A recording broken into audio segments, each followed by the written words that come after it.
주도 섹터에 대한 공략 이분과 함께 보겠습니다. KB증권 프라임클럽 민재기 팀장 나와주셨습니다. 어서 오십시오. 네, 안녕하세요. 네, 팀장님. 자, 우리 오늘은 뭘 볼까라고 생각하기 전에 먼저 지수가 또 이렇게 차별화된 움직임이 나타나고 있습니다. 지난주 이 시간만 하더라도 팀장님께서 코스피에 조금 더 쏠려있는 모습 좀 저희 체크해 주셨는데요. 오늘 살짝 나타나긴 하네요. 반도체가 그래도 좀 끌어줬다. TSMC 훈풍과 함께 끌어줬기 때문에 코스피가 그래도 고점을 오전에 형성한 게 아닌가 싶은데 어떤 방향성 보고 계세요? 네, 일단은 시장이 반도체 쪽으로의 쏠림이 좀 나타나고 있는 그런 모습이죠. 오늘 새벽에 이제 미국도 마찬가지의 흐름이었습니다. 엔비디아 그리고 TSMC 이런 종목들이 다 신고가를 경신하니까 나스닥도 이제 반도체 중심으로 움직였고 오늘 우리 장 초반에 삼성전자와 SK하이닉스가 다 신고가 경신하면서 지수가 거의 2,900포인트 가깝게 올라가는 그런 상황입니다. 거의 3,000이 사실 얼마 안 남았어요. 그쵸. 그렇게 보면. 네. 그때가 언제지? 박수 쳐야 될 것 같은데. 두 종목만 사실은 이 분위기만 유지하면 사실은 3,000포인트 충분히 가능하지 않을까 싶은데 그럼 이 두 종목이 앞으로 3,000포인트를 이끄는 데 있어서 추가적인 동력이 될 수 있을까? 이게 아마 좀 중요한 포인트가 되지 않을까라는 생각인데 저는 이제 오늘 우리 새벽에 이제 은폐 경사가 열렸나요? 삼성전자. 그거를 가지고 한번 생각해 보면 좋을 것 같은데 이번 은폐 경사에서 어쨌든 삼성전자가 공개한 것들은 대표적으로 우리가 뭐 새로 없던 것 중에서는 링이 있었고 그렇죠? 갤럭시 링이 있었고 기존에 있던 것들은 뭐 폴더블 폰이나 Z 플립 같은 게 있었는데 옛날보다 달라진 것은 거기에도 AI를 탑재한다라는 그런 거잖아요. 근데 사실은 뭐 앵커님도 그렇고 저도 그렇고 링을 만들어 달라고 삼성한테 이야기한 적 없죠. 그리고 폴더블 폰이나 뭐 Z 플립에다가 AI를 탑재해 달라고 우리가 요구한 것도 없죠. 삼성이 알아서 그 시장을 지금 만들어주고 있는 거거든요. 그거는 이제 AI에 있어서 애플하고의 경쟁이기 때문에 이 탑재를 안 할 수가 없는 그런 부분이고 링은 새로운 디바이스인 거죠. 스마트폰이나 뭐 태블릿, 노트북은 이미 어느 정도 가지고 있는 포화 상태라면 뭔가 소비자들한테 살만한 것들을 새롭게 만들어줘야지 이제 뭔가 매출이 나올 텐데 링은 이제 그런 측면에서 새로운 디바이스를 만들어냈다라고 보시면 될 것 같은데 이 모든 게 결국에는 범용 메모리 반도체가 더 탑재될 수밖에 없는 어쨌든 AI 기능이 더 탑재되면 그 안에서 이제 엣지 단에서 이제 디바이스 단에서 이제 AI가 구현이 돼야 되잖아요.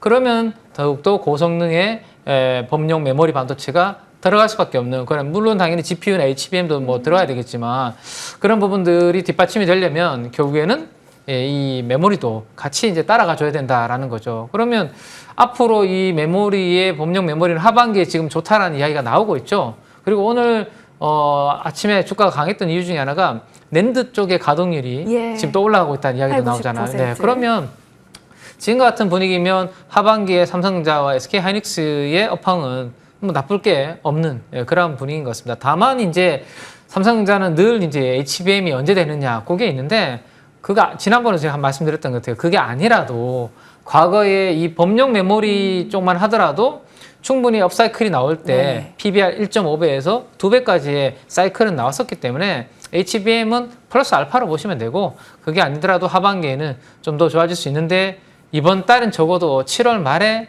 삼성전자, SK하이닉스 컨퍼런스 콜이 기다리고 있잖아요.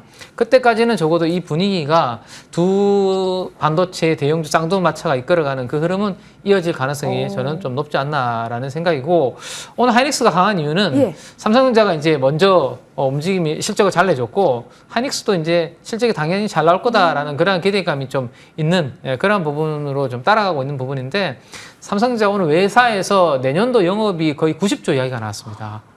우리나라 증권사 애널리스트 분들의 컨센서스보다 훨씬 더 지금 높은 숫자를 제시하고 있거든요. 그러면 컨퍼런스 콜 이후에 아마 국내 우리 애널리스트 분들도 내년도 추정치를 아마 상향 조정을 하지 않을까라는 생각이거든요. 그래서 그런 분위기까지 감안하면 적어도 7월 말까지는 이 분위기가 이어지고 그 사이에 3,000포인트 한번 찍었으면 좋겠는데. 그렇죠. 같이 좀 응원을 해볼게요. 언팩 행사 어제 밤 10시에 있었는데요. 삼성전자 이런 공급이 또 수요를 얼마만큼 이끌게 할까도 주된 포인트인데 그렇게 된다면 범용 D램과 같은 부분에 있어서 그리고 낸드 쪽에 있어서도 흐름은 계속 앞으로 상방이 열릴 거고 그렇게 된다면 하반기 내년까지 메모리 사이클은 더 확대되지 않을까라는 아이디어까지 열어봤고요. 있는데요. 그 전에 3,000포인트 달성 시 같이 박수 치는 걸로 팀장님과 약속해 보겠습니다. 네. 자, 근데 오늘은 좀 쉬어가는 쪽이 있어서 여기도 좀 집중 점검을 받고 싶습니다. 바이오주. 네. 오늘은 좀 흘러내리는 부분도 없지 않아 있지만 또 이게 기회라면 저희가 오늘 또 무시 못할 것 같아서요. 정리를 좀 해주시면 좋을 것 같아요. 네, 일단 반도체 쪽으로 쏠림이 강하다 보니까 네. 그동안 올랐던 바이오 쪽에서는 일부 좀 차익 실현이 예. 좀 나오는 것 같기도 해요. 근데 우리가 이제 바이오 쪽에서도 그래도 이제 새롭게 좀 덜 오른 종목 쪽으로 이제 확산이 된다라면 미리 한번 공부를 해볼 만한 또 7월 말에 괜찮은 스케줄을 가지고 있는 쪽도 있기 때문에 그 이야기를 오늘 좀 드려보려고 하는데 먼저 최근에 우리 바이오의 대장주 중에 하나는 알테오젠. 알테오젠이죠. 네, 있죠. 연초에 사셨으면 180%. 그렇죠. 네. 꿈의 스윙인 것 같습니다. 네, 아무튼 이렇게 바이오의 대장주가 이 흐름을 지금 끌어주고 있습니다. 물론 오늘은 이제 조정을 좀 바꿨는데 네. 오른 게 있기 때문에 조정은 또 나올 수는 있죠, 언제든지. 그래서 분위기는 어쨌든 내부 우리 국내에서는 알테오젠이 끌어주고 있고, 자, 해외 쪽에서 본다면 일라일리라는 네. 종목이 있고요. 연초에 60% 가깝게 상승을 하고 있는데 우리가 일라일리를 이야기할 때 주로 비만 치료제 예. 관련된 부분들을 이야기를 했는데 오늘은 이 비만 치료제 말고 또 하나가 있는데요. 그 부분에 대한 이야기를 좀 드리고 싶네요. 도나네맘이라고 네. 아마 많은 분들이 관심 있으신 분들은 들어보셨지 않았을까 싶은데 6월 초에 지금 신약 그 치매 관련된 신약이 하나가 있는데요. 또 하나가 이제 나올 수 있지 않을까라는 기대감이 미국 FDA 자문위에서 이 도나네맘에 대해서 치료가 뭔가 좀 효과적이다라는 그러한 이야기를 해줬거든요. 그러면 조만간에 FDA 승인을 받을 수 있겠다라는 기대감이 있었고 7월 초에 미국 FDA가 이 치료제에 대해서 승인을 해주는 이벤트가 있었죠. 그래서 사실 일라일리는 볼 때는 당연히 비만 치료제에 대한 부분에 관심도 있지만 지금 우리가 많은 분들이 뭐 알츠하이머, 치매 좀 우리가 좀 정복을 하기 위해서 노력을 하고 있고 한데 거기에서도 이 일라일리는 좀 제대로 된 부분들을 하고 있다 정도로 보시면 될 것 같습니다. 그러면 이제 국내 쪽으로 바이오 중에 하나가 퓨처캠이라는 회사가 있죠. 근데 이 퓨처캠도 사실은 방사선 의약품 쪽으로 이제 아이템이 있는 기업인데 이 기업이 바로 이제 또 알츠하이머 관련해서 진행을 같이 하는 부분들이 있거든요. 그런 부분들이 승인이 되고 난 다음에 또 퓨처캠이 관련된 내용이 부각이 되면서 최근에 또 신고가를 가는 그런 흐름들이 국내에서도 만들어지고 있다는 거죠. 그래서 알츠하이머 관련된 종목들을 시장에서는 좀 찾으려고 하는데 사실은 이게 잘 없어요. 그러니까 이게 뭐 잘 정복이 안 되고 있겠죠. 근데 이제 도나네맘과 기존에 있던 레캠비라는 약을 한번 비교를 한번 해보면 당연히 개발사는 뭐 이렇게 보시면 될 것 같고요. 승인은 원래 이제 받았고 이게 일라일리가 괜찮은 게 우리가 매주 맞는 것보다는 2주에 한 번 맞는 게 낫고 2주에 한 번 맞는 것보다는 한 달에 한 번 맞는 게 훨씬 더 편하겠죠. 그래서 이게 투여 횟수가 일단은 나쁘지 않습니다. 그렇죠? 그래서 이런 부분들 좀 편리성을 만들어주는 부분도 있기 때문에 앞으로 얼마나 이제 숫자가 좀 올라오는지는 좀 지켜봐야 되겠죠. 그래서 그런 부분들 한번 보시면 될 것 같은데 그래서 알츠하이머 관련된 시장의 관심이 저는 좀 높아질 것으로 생각이 되는데 7월 28일부터 이 알츠하이머 협회에서 하는 국제 컨퍼런스가 또 시작이 됩니다. 지금 보시는 것처럼 8월 1일까지 진행이 되거든요. 그러면 그때 뭐 관련된 뉴스가 나온다라면 국내 바이오 기업들이 거기에 연관된 기업들이 있다라면 뭐 지금 앞으로 한 2, 3주 정도 약 남았잖아요. 그 사이에 주목을 좀 미리 받을 수도 있지 않을까라는 생각을 좀 가지면서 그 중에서도 많은 분들이 지금 별로 관심이 아직 없는 왜냐하면 작년 하반기 연초까지만 올랐다가 사실 지금 많이 빠져 있는 상태거든요. 의료 AI. 네. 의료 바이오 쪽도 있지만 이거를 AI와 접목해서 뭔가를 하려고 하는 기업들이 기대감으로 올랐다가 지금은 좀 빠져 있는데 사실 이 중에서 뷰노라는 회사가 있습니다. 뷰노의 제품 중에 딥브레인이라는 게 있는데요. 이게 이제 AI 치매 진단 관련된 부분이거든요. 그러면 이 알츠하이머나 치매 관련된 부분에 관심도가 이번 달 말까지 좀 시장에 있을 때 저 컨퍼런스에서 이야기 나올 만한 기업이 바로 뷰노와 관련된 이 딥브레인과 관련된 이야기가 그때 나올 것으로 지금 예정이 좀 되어 있습니다. 그러면 시장의 관심도가 좀 있지 않을까라는 생각이고 그리고 이제 이들은 사실 기대감은 있는데 숫자가 없다라는 게 항상 이제 부담이었거든요. 근데 지금 추정치를 한번 머니투데이에서 이렇게 예쁘게 또 만들어 두신 게 있더라고요. 그래서 제가 그거는 가지고 왔는데 계속 적자입니다. 그러네요. 계속 적자였는데 올해는 잘하면 BEP까지 올라올 것으로 기대가 되고요. 지금 뷰노의 딥카스라든지 이러한 부분들이 빅5 병원들을 뚫기 시작했거든요. 그러면 거기에서 이제 숫자가 찍히기 그쵸? 시작하면 내년도에 흑자 전환을 예상을 하고 있기 때문에 하반기에 이러한 숫자의 턴어라운드에 대한 기대치도 변호는 좀 붙을 수 있는 그런 부분들이 있다라는 것까지 감안하면 지금 의료 AI의 연중 최고가 대비해서 하락률이 여기 있거든요. 보시면 보로노이가 최근에 상당히 강하게 올라오고 예. 있습니다. 그래서 보로노이는 연중 최고가 대비해서 거의 이제는 빠진 게 없죠. 다 그러네요. 올라왔으니까. 예, 예. 근데 위에 보시면 아직도 마이너스 30%, 마이너스 50% 종목들이 꽤 많은데 그 중에서도 타임라인, 이벤트가 나올 타임라인을 고민해 본다면 일단 뷰노가 이 중에서 먼저 한번 고민해보고 공부해볼 만한 타이밍이 지금 와 있지 않나 뭐 이렇게 한번 말씀을 좀 드려볼 수 있을 것 같아요. 네, 실적이 좀 그간 부진했기 때문에 그동안 많이 소외가 됐었는데 일단 모멘텀이 또 있네요. 알츠하이머라고 하는 학회 모멘텀 7월 말에도 예정이 되어 있으니까 언급해 주셨던 뭐 퓨처캠의 추이도 한번 잘 보겠지만 뷰노의 추이도 같이 기억을 해 보겠습니다.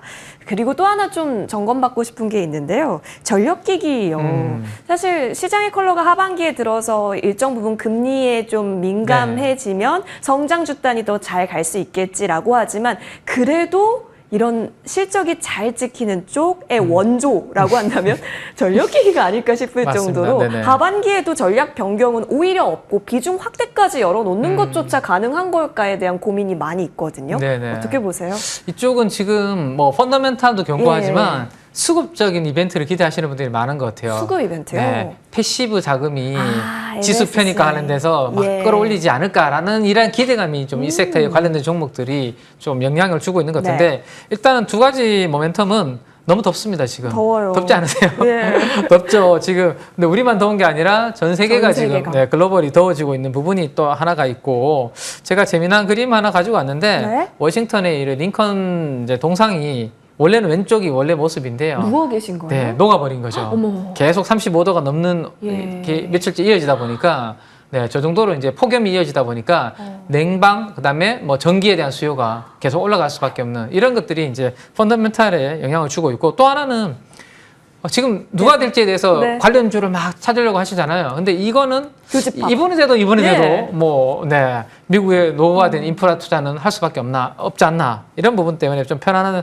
섹터인 것 같고 수급적인 이야기를 아까 했는데 네. 이제 ETF가 만들어지기 시작했습니다. 네. 사실 시장이 좀 올라오기 전에 만들어졌으면 훨씬 더 타이밍이 좋았을 텐데 그쵸. 지금 좀 많이 올라와 있는 상태에서 이제 ETF가 만들어졌는데 그래도 개인 투자분들이 저기에 ETF에 관심을 가지면 자금이 들어가면 거기 종목들을 또 살 수밖에 없죠. 기계적으로. 네. 그렇기 때문에 저기에 편입되어 있는 종목들을 잘 봐야 되는데요. 7월 9일 날 삼성에서 AI 전력 핵심 설비라는 ETF를 출시를 했습니다. 근데 거기에 들어가는 종목들이 지금 잘 안 보이셔서 제가 핵심만 추려놓은 건데요. LS그룹, 예. LS 일렉트릭, LS, 그 다음에 HD 현대일렉트릭, 효성중공업이 비중의 60%입니다. 60%나요? 그 ETF에. 그래서 그들이 움직이면 이 ETF는 강할 간다. 것이고 예. 그들이 빠지면 ETF에 영향을 주겠죠. 그쵸. 그래서 그 부분을 알고 한번 체크를 하시면 되는데 어쨌든 이쪽 ETF로 돈이 들어오면 이 종목들을 기계적으로 좀 수급적으로 살 수밖에 없는 그런 수급이 좀 있다 정도 생각하셔야 되는데 모멘텀입니다. 지금 미국향으로 어쨌든 조금 전에 미국 폭염 뭐 이런 것도 보셨잖아요. 한국, 중국, 대만의 미국향 수출 관련된 변화기를 보시면 우리나라인데요. 먼저 24년도에 보면 22년도, 23년도에 대비해서 위에 있잖아요. 그래프가. 네. 나쁘지 않죠. 그쵸. 숫자가 그죠? 수출 추이가. 근데 대만은 지금 보시면 조금 위에 있는 듯 하다가 23년보다 밑에 예. 좀 내려온 그런 상황입니다. 중국도 마찬가지죠. 거의 과거 대비해서 크게 올라오지 못하죠. 세 국가 중에 우리나라가 상대적으로 미국향 수출도 변화기가 견조하기 때문에 국내 변압기 관련된 전력기기 쪽을 봐야 되는데 워낙 많이 올랐습니다. 네. 예, 그래서 상대적으로 좀 덜 오른 종목을 좀 본다면 저는 이 효성중공업이 지금 보시면 내년도 실적 기준으로 포워드 기준으로 16배인데요. 지금 LS 일렉트릭과 HD 현대일렉트릭은 이미 20배를 다 넘어갔습니다. 근데 효성중공업이 싼 이유는 건설 때문이죠. 예. 예, 근데 지금 만약에 효성그룹이 저게 좀 답답하다면 아마도 건설과 원래 하고 있는 전력기기 사업부를 떼내서 아마 좀 분할을 한다라면 훨씬 더 이 저평가되어 있는 부분들이 좀 재평가받을 가능성이 있기 때문에 그런 모멘텀에 대해서 시장에서 관심을 좀 가지고 있습니다. 그래서 좀 싸고 그 모멘텀이 나올 수 있기 때문에 효성중공업을 또 공부를 한번 해보시는 것도 괜찮지 않을까라는 네. 말씀 좀 드리고 싶네요. 워낙 업황 사이즈가 커지다 보니까 분할에 대한 모멘텀 또한 기대해 볼 수 있겠지만 뭐 그것은 정말 기대라고 친다 하더라도 전력설비단에서 본업 튼튼하고 그런다는 점에서 다시 지금 주가 레벨 부담 없다라는 코멘트까지 받아봤습니다. 정말 굵직한 두 가지를 좀 오늘 얘기 나눠봤습니다. 바이오주 그리고 전력기기까지 여러분 전략 잘 세워보셨길 바라면서 민재기 팀장님 여기서 보내드리겠습니다. 오늘 나와주셔서 고맙습니다. 감사합니다.